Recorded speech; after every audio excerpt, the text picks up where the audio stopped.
Hello dear student, welcome to AEC plus digital platform of advance engineering classes. मैं मान के चल रहा हूं कि मैं आप थंबनेल देख के वीडियो ओपन किए हैं क्योंकि आप आरआरबी जेईई के लेकर बहुत ही उत्साहित हैं। अगर आप आरआरबी जेईई के एस्पायरेंट हैं तो आप आरआरबी के बारे में कंप्लीट इंफॉर्मेशन जानना चाहिए। पूरे मैं वीडियो में यही बताने वाला हूं, आप लास्ट तक जुड़े रहिए। हम लोग इसमें पूरे देखने वाले हैं कि क्या इसकी एलिजिबिलिटी क्राइटेरिया है, सिलेक्शन प्रोसेस क्या होने वाली है, सैलरी एंड अलाउंस क्या होने वाली है, क्या एग्जाम पैटर्न है, क्या सिलेबस है, क्या प्रीवियस ईयर कितनी वैकेंसी आई थी, उसकी कितनी कट ऑफ रही, और लास्ट में देखेंगे प्रिपरेशन स्ट्रेटजी। आपको पता होना चाहिए कि ये जो इंडियन रेलवे है, ये जूनियर इंजीनियर की पोस्ट पे आपका रिक्रूटमेंट होगा। ये ग्रुप सी की जॉब है। ये क्या है? ग्रुप सी की जॉब है, नॉन गजेटेड पोस्ट है, इंपॉर्टेंट है, नॉन गजेटेड पोस्ट है और 21 रिक्रूटमेंट बोर्ड इसको रिक्रूटमेंट करती है। आपको दूसरा जानना जरूरी है कि एलिजिबिलिटी क्राइटेरिया क्या है, एज लिमिट क्या है। तो मिनिमम एज कितना होना चाहिए? 18 वर्ष होना चाहिए और मैक्सिमम कितना होना चाहिए? 33 ईयर्स होना चाहिए। और एज रिलैक्सेशन उनको मिलेगा अगर आप ST SC से हैं तो 5 वर्ष को आपको मिलने वाला है। अगर आप OBC नॉन क्रीमी लेयर से हैं तो आपको 3 वर्ष को मिलने वाला है। अगर आप डिसेबिलिटीज है किसी भी तरह का तो UR से आपको 10 वर्ष मिलने वाला है। OBC जो आपको मिलने वाला है 13 वर्ष का और SC ST को मिलने वाला है 15 वर्ष का। ठीक है, अब देखते हैं कि एलिजिबिलिटी क्राइटेरिया क्या है। सबसे इंपॉर्टेंट चीज कि आप एलिजिबल हैं या नहीं हैं। तो एजुकेशनल क्वालिफिकेशन जो होना चाहिए, 3 साल का आपके पास डिप्लोमा होना चाहिए, पहली बात। दूसरा, आप BTech होना चाहिए रिस्पेक्टिव ब्रांच में, चाहे आप सिविल से हो, मैकेनिकल से हो, कंप्यूटर साइंस से हैं, प्रोडक्शन से हैं, ऑटोमोबाइल से हैं, इलेक्ट्रिकल से हैं, इलेक्ट्रॉनिक्स से हैं, इंस्ट्रूमेंटेशन से हैं, टूल एंड मशीन से हैं। ये सारे ब्रांच वाले इसमें पूरे एलिजिबल हैं। मोस्ट इंपॉर्टेंट चीज क्या है कि अगर आप फाइनल ईयर में हैं, चाहे तो डिप्लोमा में या फिर BTech में, तो आप एलिजिबल नहीं हैं। ये इंपॉर्टेंट चीज है। सिर्फ और सिर्फ पास आउट या जिनके पास डिग्री कंप्लीट हो चुके हैं वही इसमें एलिजिबल हैं। फिर देखने वाले हैं सिलेक्शन प्रोसेस क्या है। इंपॉर्टेंट चीज है। इसमें देखिए 3 प्रोसेस होता है। पहला CBT 1 एग्जाम होगा, दूसरा CBT 2 होगा, तीसरा होगा मेडिकल टेस्ट होगा और डॉक्यूमेंट वेरिफिकेशन होने वाला है। जो आपका फर्स्ट स्टेज CBT 1 होने वाला है बस क्वालिफाइंग है, बस स्क्रीनिंग टेस्ट लिया जाएगा। जो CBT 1 क्वालिफाई करेंगे उन्हीं को CBT 2 देने को मिलने वाला है। यहां पे आप ध्यान दीजिएगा। आप सबसे इंपॉर्टेंट चीज क्या है कि आप इच्छुक होंगे कि सर जिसमें हम जा रहे हैं उसकी सैलरी क्या होने वाली है। तो आप ड्यूरिंग ट्रेनिंग पीरियड में जो आपको सैलरी मिलने वाला है, बेसिक पे आपका कितना है? 35,400। 35,400 आपके बेसिक पे है। DA आपको कितना है? 10,974। ये 31% बेसिक पे है। कब की है? 2018-19 के। पूरे जो वीडियो में बात करने वाले हैं ना, ये बेस किसका है? 2018-19 का है। अब जो आपका DA कितना हो गया? 46% हो गया है। अभी कितना था? 31%। तब आपका जो टोटल सैलरी बन रहा था 46,374 रुपए बन रहा था। ठीक है, आप ट्रेनिंग कंप्लीट कर लोगे, उसके बाद आपका जो कितना होने वाला है, आपका जो बेसिक पे होने वाला है 36,500। DA कितना होने वाला है? 11,315। HR कितना होने वाला है? 98,155। और ट्रेवल अलाउंस होने वाला है 4716। टोटल आपका जब ऐड करेंगे तो 62,386 रुपए होने वाला है। इसमें से आपका डिडक्शन भी होने वाला है। काय में होगा? इनकम टैक्स में होने वाला है, प्रोफेशनल टैक्स में होने वाला है, मिसलेनियन टैक्स में होने वाला है। तो इसका जो आपका डिडक्शन होगा कितना होगा? 7363 रुपया। जब आप इसमें माइनस करोगे टोटल नेट हैंड में आपके पैसे कितने आएंगे हाथ में? आपको आने वाले 55,023 रुपए। ये आपका 2018-19 के बेसिस पे है। अब चल रहा है 2023, जिसमें आपका DA हो चुका है 46%। आप मान के चलो कि 8 से 10 हजार रुपया सैलरी और इसमें ऐड कर लीजिए। ठीक है, तो अच्छी सैलरी है, बहुत मस्त जॉब है। ठीक है, अब देखिए डिफरेंट डिफरेंट डिपार्टमेंट है ना, बहुत सारे डिपार्टमेंट। आप इसको देख लीजिए, आप इसका स्क्रीनशॉट ले सकते हैं। अब देखिए आपका जब क्या है, सिलेक्शन प्रोसेस पूरा कंप्लीट हो जाएगा, जब ज्वाइन करोगे तो आप क्या करोगे? जूनियर इंजीनियर के पोस्ट पे ज्वाइन करेंगे। उसके बाद आपका जो प्रमोशन होने वाला है सीनियर सेक्शन इंजीनियर में होने वाला है, या सीनियर इंजीनियर भी बोलते हैं। उसके बाद आपका असिस्टेंट डिविजनल इंजीनियर होने वाला है, AEN में हो जाएगा। फिर डिवीजन इंजीनियर बनिएगा। उसके बाद लास्ट में जब आप रिटायरमेंट के एज पे रहिएगा तो आपको क्या मिलने वाला? सीनियर डिविजनल इंजीनियर, एक हाईएस्ट पोस्ट तक पहुंचते हैं आप तक। ठीक है, ये देख लिए प्रमोशन हम लोग देख लिए। अब क्या है कि हम लोग देखने वाले एग्जाम पैटर्न क्या है, क्योंकि आप तैयारी कर रहे हैं तो आपको पता होना चाहिए कि एग्जाम का पैटर्न क्या रहने वाला है, क्योंकि आपको पैटर्न ही नहीं मालूम रहेगा तो किस दिशा में तैयारी करना है आपको पता ही नहीं चलेगा। तो मैं आपको पूरा बताने जा रहा हूं। अब आरआरबी जो CBT-1 है, इसमें क्या है, 100 क्वेश्चन रहने वाला है। कितना? 100 क्वेश्चन रहने वाला है। टाइम कितना मिला आपको? 90 मिनट, यानी कि 1.5 घंटे का आपका पेपर होगा। इसमें नेगेटिव कितना है? 1/3 नेगेटिव है, याद रखिएगा इसका, 1/3 नेगेटिव है। एसएससी में कितना रहता है CBT-1 में? 1/4, लेकिन यहाँ पे 1/3 नेगेटिव होने वाला है। तो आप मान के चलिए कि आपका एक्यूरेसी बहुत अच्छी होनी चाहिए। फिर आपका क्या मिनिमम मार्क्स कितना होना चाहिए? अगर आप यूआर से बिलोंग कर रहे हैं तो 40%, ओबीसी से 30%, एससी से है तो 30% और एसटी से है तो 25%। अब इंपॉर्टेंट चीज है कि आपका क्या पैटर्न रहने वाला है। तो आप मैथमेटिक्स का आपका कितना नंबर ऑफ क्वेश्चन रहेगा? 30 क्वेश्चन रहने वाला है, 30 मार्क्स का। रीजनिंग कितना रहने वाला है? 25 क्वेश्चन रहने वाला है, 25 मार्क्स का। जनरल अवेयरनेस कितना? जीके जिसको बोलते हैं, जीके जीएस, 15 क्वेश्चन रहेगा, 15 मार्क्स का, ठीक है। जनरल साइंस यहाँ पे कितना? 30 क्वेश्चन रहेगा, 30 मार्क्स का। आपका टोटल कितना हो जाएगा? 100 मार्क, 100 क्वेश्चन, 100 मार्क्स का पेपर यहाँ होने वाला है। आपको टाइम कितना मिल रहा है? 90 मिनट, यानी कि आपको 1.5 आवर्स मिलने वाला है। तो ध्यान रखिएगा, यहां पे टाइम भी आपको कम है, तो एक्यूरेसी और टाइम मैनेजमेंट आपको अच्छे से एग्जाम में करना है। ये क्या है? एक स्क्रीनिंग टेस्ट है। ये जब आप क्वालिफाई कर जाओगे, इसका कट ऑफ आप क्लियर कर लोगे, उसके बाद CB2 में आपको जाने का मौका मिलेगा। तो ये तो बहुत इंपॉर्टेंट है। आप ये मान के चलिए कि CBT-1 में मिनिमम 70 नंबर आपको लाना है, तब आप आराम से पेपर कोई भी जोन से भरिएगा तो आप आराम से क्वालिफाई कर जाइएगा, ठीक है। फिर बात करेंगे CBT-2 का। आप आराम से CBT-1 क्वालिफाई कर गए, फिर CBT-2 में आए, इसमें भी 1/3 निगेटिव रहने वाला है, इसमें भी 1/3 निगेटिव होने वाला है। वर्चुअल कैलकुलेटर आपको स्क्रीन पे राइट साइड में जहां पे आपका फोटो रहता है वहां पे दिखेगा आपको, कैलकुलेटर इसमें अलाउड है, यानी कि आप मान के चलिए कि न्यूमेरिकल इसमें अच्छा खासा आने वाला है, बेसिक न्यूमेरिकल आएगा, आप टेंशन नहीं लीजिए।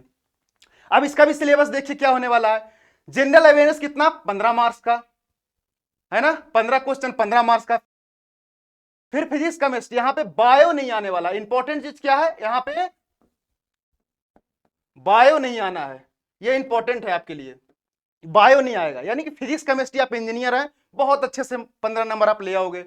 कंप्यूटर एप्लीकेशन थोड़ा सा पढ़ना पड़ेगा, बेसिक कंप्यूटर पढ़ना है, ज्यादा नहीं, रैम रोम क्या, इंटरनेट है क्या, वायरस है, इसके बारे में थोड़ा बहुत पढ़ लीजिए। उसके बाद एक इन्वायरमेंट एंड पॉल्यूशन, इसका भी बेसिक कोई भी बुकलेट उठाइए, 10-15 पेज का आता है, आराम से वहां से पढ़ लीजिए, कंप्लीट कर लीजिए।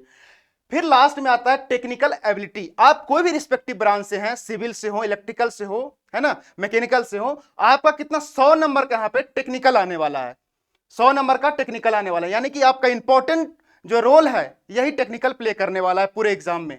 टोटल 150 नंबर का होगा। कितना? 150 नंबर का होगा। और आपका कितना टाइम मिलने वाला है? 120 मिनट, यानी कि 2 आवर आपको टोटल मिलने वाला है, ठीक है। यानी कि यहां पे आपको क्या है कि टाइम मैनेजमेंट तो करना ही करना, एक्यूरेसी भी मेंटेन करना है। और ये कैसे आएगा? रेगुलर प्रैक्टिस करने से आएगा, टेस्ट दीजिए तभी होगा। कलम से एकदम जुड़े रहिए।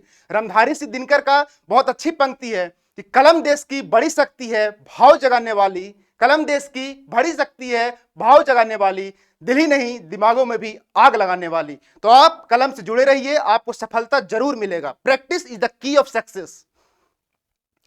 फिर यहां पे क्या है कि आपका जो CBT-2 है ना, ये इंपॉर्टेंट है। आपका जो रैंक है, आपका जो डिपार्टमेंट अलॉट होगा, आपका CBT-2 में जितना अच्छा स्कोर करिएगा उस हिसाब से आपका रैंक अलॉट होगा। तो ये बहुत इंपॉर्टेंट, यही स्कोर करना है अपने को। CBT-1 क्या था? सिर्फ और सिर्फ क्वालिफाइंग नेचर का था।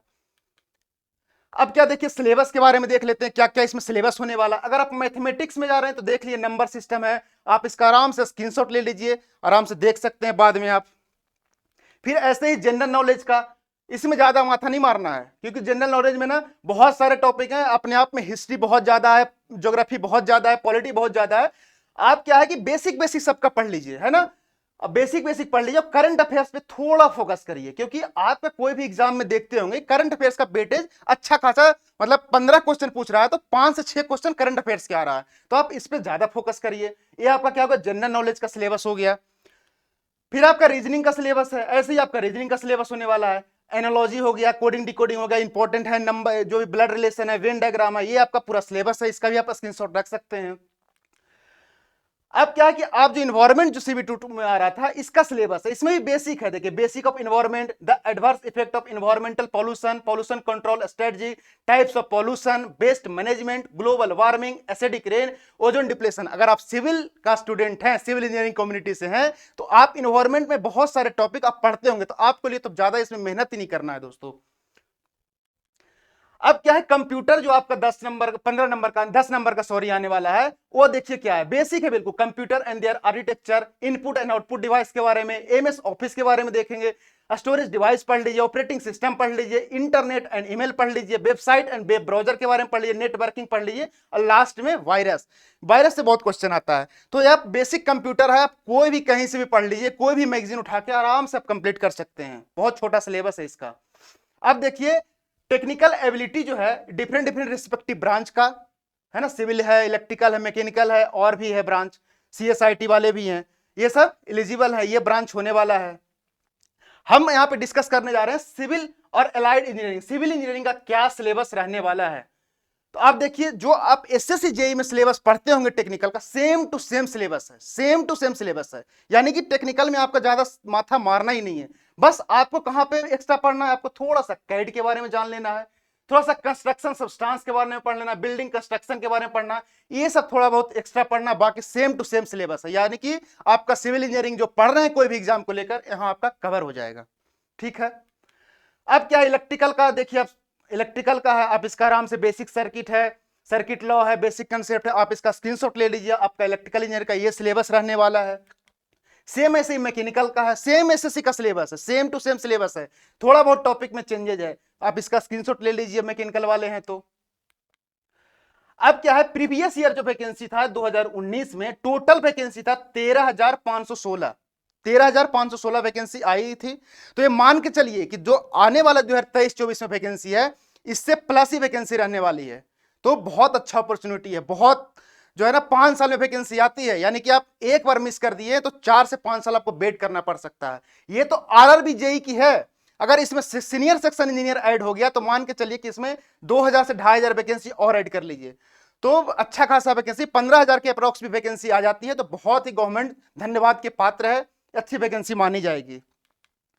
अब क्या है देखिए, RRB JEE जो है, इसमें जो कट ऑफ रहा है ना डिफरेंट डिफरेंट जोन का, क्योंकि ये आप जब फॉर्म फिलअप करोगे इसमें इंपॉर्टेंट क्राइटेरिया सिलेक्ट करना रहता है कि different different zone wise vacancy आएगा, आपको वहां देखना है कि कौन से जोन में कितनी वैकेंसी है, प्रीवियस उसका क्या ट्रेंड रहा है, कट ऑफ का कितना नंबर ऑफ एप्लीकेंट रहा है, उस हिसाब से कितना कट ऑफ बन रहा है, तो आपको एक आइडिया मिल जाएगा, उस हिसाब से आपको यहाँ पे सिलेक्ट करना है। जब भी नोटिफिकेशन आएगा तो हम लोग इस पे एक जोन सिलेक्शन का एक हम लोग वीडियो लेकर आएंगे। इसमें आप देखिए आपका जो है ना सबसे ज्यादा कट ऑफ जो कहां कराने वाला, पटना, बिहारी को तो पता है CBT1 है भैया, मैथ्स वगैरह जो बढ़िया होता है, रीजनिंग बढ़िया होता है, GS बढ़िया होता है, यहां से 79 कट ऑफ गया है प्री का, CBT1 का, सोच लीजिए कितना ज्यादा है, सबसे ज्यादा। और सबसे कम गया आपका बेंगलोर का 53 नंबर, तो कितना इंपॉर्टेंट है जोन सिलेक्शन, आप यहां से देख सकते हैं कट ऑफ से। ठीक है, अब देखिए, अब चाहे तो आप प्रिपरेशन कर रहे होंगे, चाहे तो सेल्फ स्टडी से कर रहे होंगे, या फिर कोई कोचिंग ज्वाइन करना चाहते हैं, आपके मन में होगा कि मैं फ्रेशर हूं, मैं कैसे पढ़ाई करूं, मुझे थोड़ा बहुत यूट्यूब से पढ़ लिया हूं लेकिन कंसेप्ट मेरा क्लियर नहीं हुआ, तो यही सी आपके लिए साथ है, आपके लिए लाया है कुछ नया बैच। अब देखिए नेक्स्ट में आप क्या है कि अगर आप कोई भी AE JEE का बैच ज्वाइन करना चाहते हैं तो आपके लिए है विजय बैच। इसमें क्या है कि कोई भी स्टेट का AE हो JEE हो सारे क्वेश्चन मिल जाएंगे। JEE जितना भी आज तक जो एग्जाम करवा चुका है TCS, सबको हम लोग एनालाइज किए हैं, एनालाइज करने के बाद हम लोग क्लब कर दिए हैं, यानी कि सारे मेहनत हम लोग कर चुके हैं, बस आपको जुड़े रहना है। तो आप विजय बैच करके आप पूरा यहां से AE JEE की तैयारी कर सकते हैं। अगर आप SSC 2024 टारगेट करना चाहते हैं तो प्री और मेंस के लिए हम लोग बैच लाए SSC JEE 2024। इसमें आपको पूरा technical, non technical, CBT1 CBT2 सारा पढ़ाया जाएगा। आपको तो पता है कि SSC भी अब आपका ऑब्जेक्टिव हो गया है, प्री और मेंस। उसके बाद अगर आप MPPSC AE का एस्पिरेंट हैं, चाहते हैं कि तैयारी करें, तो आपके लिए ले आएगा प्रहार बैच। इसमें टेक्निकल तो आपको पढ़ाया ही जाएगा, साथ साथ MP GK का भी पढ़ाया जाएगा, क्योंकि MP GK भी 150 नंबर का आता है। यहाँ पे 450 नंबर का टोटल पेपर होता है, इसमें 150 नंबर का सिर्फ उसे MP GK होता है, तो यहाँ पे भी आपको GK भी मिल जाएगा। ठीक है। अब आपको लगता है कि हम टेक्निकल सर हमको बहुत हो गया, सैचुरेशन लेवल पे आ गए हैं, नॉन टेक नहीं बन रहा है, तो हम लोगों ने नॉन टेक के लिए भी एक अलग कोर्स लाए हैं। क्या? नॉन टेक महापैक। इसमें देखेंगे कि जो भी आप पढ़े हैं ना, साइंस वगैरह, history, politics, geography, science, tech, computer, सारा आपको इसमें मिल जाएगा नॉन टेक महापैक में। उसके बाद अगर आप आरआरबी जेईई के लिए फोकस हैं, एक सच्चे एस्पायरेंट हैं, तो आपको तेजस बैच पे आना है। इसमें स्मूथली आपको पूरी तैयारी कराया जाएगा 3 से 4 महीना, क्योंकि तैयारी जो है ना आपको करना ही पड़ेगा। स्टार्ट है, यही सही समय है स्टार्ट करने का तैयारी, क्योंकि ये प्राइम टाइम है। क्योंकि वैकेंसी अगर एक बार आपको निकल गया ना, तो फिर आप 4 साल तक रोते रहोगे। तो आप इस बैच को आराम से ज्वाइन करिए। इसमें CBT 1 का पूरा सिलेबस अच्छे फैकल्टी मिलकर पढ़ाने वाले हैं आरआरबी जेईई को लेकर, 2024 को लेकर, क्योंकि वैकेंसी बहुत ही जल्द आने वाली है, तो आपको टाइम बहुत कम मिलने वाला है। तो आप जो है 3-4 महीने में प्रिपरेशन आराम से हो जाएगा, आप तेजस बैच को ज्वाइन कर सकते हैं। फिर आपको लग रहा होगा कि सर थ्योरी मुझे कंप्लीट है, अब क्या करें? तो हम लोग क्या किए कि सारे एग्जाम का, सारे PSU वगैरह, TCS, सबको प्रैक्टिस एक बैच बना दिए कि आपको, ठीक है आपका थ्योरी कंप्लीट है, तो आप प्रैक्टिस कहां से करें? हर लोग को डाउट रहता है कहां से करें सर, तो हम लोग आपको ले लाए हैं प्रैक्टिस बैच लाए हैं। क्या है? अभ्यास जेईई बैच। ये इसमें आपको पूरा मिलेगा TCS का क्वेश्चन, जितना भी एग्जाम आज तक TCS करवा चुकी है उसको हम लोग यहाँ पे एनालाइज करके पूरा क्लब कर दिए हैं, हर सब्जेक्ट वाइज क्लब कर दिए हैं। आपको प्रिपरेशन करने में बहुत मजा आने वाला है। आप ये ज्वाइन कर सकते हैं ऑल जेईई बैच के लिए, ठीक है। अगर आप चाहते हैं कि आप साथ में AE का भी तैयारी करें, जेईई का भी तैयारी करें, कि थोड़ा सा सिलेबस में डिफरेंस होता है, तो आपके लिए लाया गया अभ्यास AE जेईई बैच। यहाँ पे आपको मिल जाएगा ESE लेवल का भी क्वेश्चन मिल जाएगा, SSC का भी क्वेश्चन मिल जाएगा, और डिफरेंट PSU करवाई है और स्टेट AE जेईई करवाया है उसका भी आपको क्वेश्चन यहाँ पे मिल जाएगा। यानी कि पूरा कंप्लीट पैकेज है, आप बस जुड़े रहिए। फिर आपको लग रहा होगा कि सर मैं पूरा पढ़ चुका हूं लेकिन अभी रिवीजन नहीं हो पाया है, मैं रिकॉल करना चाहता हूं सब्जेक्ट को, कैसे करूं? तो हम लोगों ने एक रिकॉर्डेड लेक्चर लाया है आपके लिए, क्रैश कोर्स लाए हैं। इसमें क्या है कि आपका हर सब्जेक्ट 8 से 10 घंटे में आपको कंप्लीट मिल जाएगा, पूरे डिटेल में, कुछ भी कहीं नहीं जाना है, बस आप वीडियो देखिए, आपका पूरा रिवीजन हो जाएगा, और इसी में प्रैक्टिस सेशन भी करवाया जाए, यानी कि आपका रिवीजन के साथ साथ प्रैक्टिस सेशन भी हो जाएगा। तो आप इस बैच को भी ले सकते हैं, क्रैश कोर्स, ठीक है। उसके बाद अगर आपको लग रहा है कि हमारे सर कुछ सब्जेक्ट हमारा ऐसा है जो वीक लग रहा है, जैसे कि स्ट्रक्चर सबको मजबूत होता नहीं है, तो सर हमको सोम अच्छा नहीं लग रहा है, सर समझ में नहीं बिल्कुल आ रहा है, RCC में क्या करें, स्टील में क्या करें, तो हम लोग क्या किए हैं कि इसमें segment by segment her subject का बाइफर्केशन कर दिए हैं। आप कोई भी, आपको जो सब्जेक्ट वीक है आप वहां से आराम इनरोल करके ज्वाइन कर सकते हैं और इस वीडियो को देख सकते हैं। तो आप हम लोग के साथ जुड़े रहिए, क्योंकि हम लोग पूरे 5-6 महीना आपके साथ हैं। आप कंटिन्यूटी बना के रखिए, सक्सेस जरूर मिलेगा। तो आप ऐसे ही न्यू वीडियो जैसे भी कुछ भी आता है तो आपको क्या करना है कि जो आपका नोटिफिकेशन है उसको, नोटिफिकेशन बेल को ऑन रखिए, कोई भी वीडियो आएगा आपको तुरंत नोटिफिकेशन मिल जाएगा। और आप चैनल को सब्सक्राइब नहीं किए तो सब्सक्राइब करिए, दोस्तों के बीच में शेयर करिए। That's all for today, thank you, जय हिंद।